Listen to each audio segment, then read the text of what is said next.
So I've been using this AV to HDMI, which takes composite in and turns it into HDMI out, to run my VIC-20 up on my TV upstairs. And it's great if I only have one machine I want to hook up. The problem is, I now have 4 different Commodore machines I want to hook up. And here in my office space, I want to set up a spot where I can play any of them at any time. So I grabbed one of these. Just a real simple 4-input composite setup. I don't really want to run everything to this, and then to this, and then to the TV. So I'm going to try and stick this guy inside of this guy so that I have an HDMI output right there. And if I do this right, I won't lose the RCA outputs, but I might.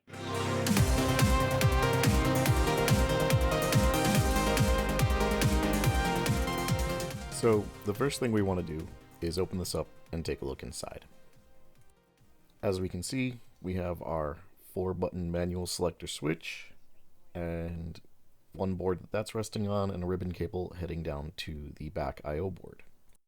Let's also break into the converter while we're opening everything up. I don't really care if I destroy the outer case on this one, since I'm going to be putting it completely within the other case. There really isn't much to this, at least not that I need access to. I'll just take the RCA jacks off of it and wire it straight into the board that's in the other box. The next question becomes, how do I mount this in here? I'll probably have to mount it sideways.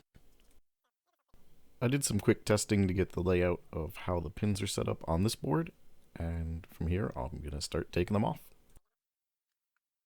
I tried using my desoldering gun, but the pins were just too big. I couldn't get it to get around them or get enough heat on them, so... However, getting in there with my soldering iron and some wick got the job done.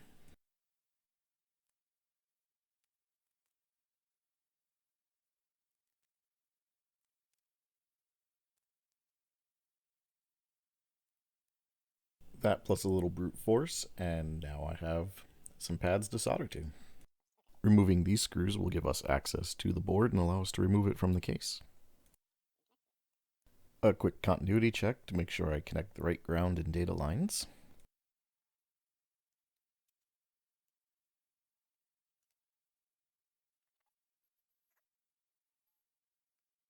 And now it's time to cut and solder some wires.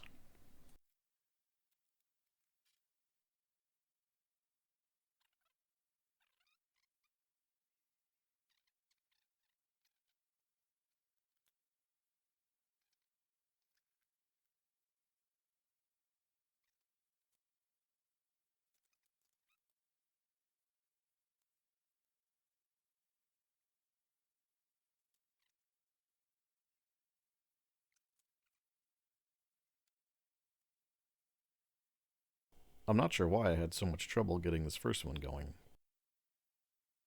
but the rest seemed to go with no problem.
Once all the connections are soldered, we'll screw the board back in and make sure that everything fits inside the box.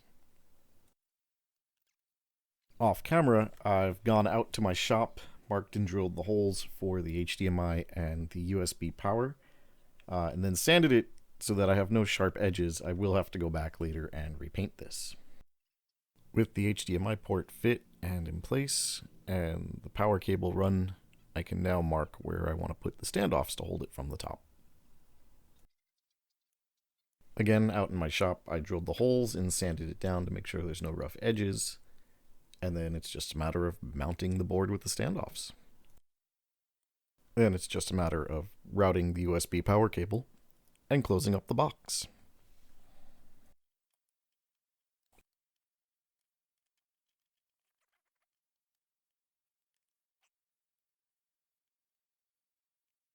It's not the cleanest job I've ever done, but it should be functional.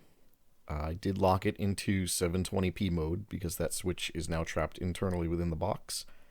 But upscaling retro computers, that's probably all I need to upscale to, and I'll let the TV handle it from there after that.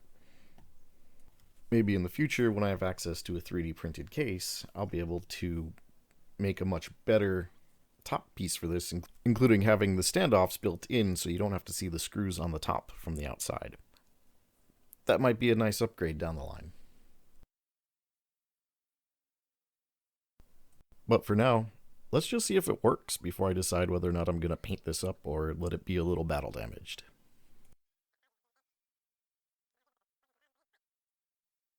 I've got my VIC-20 hooked up, run into the box, and this no signal is normal when there's no data being sent to the upscaler.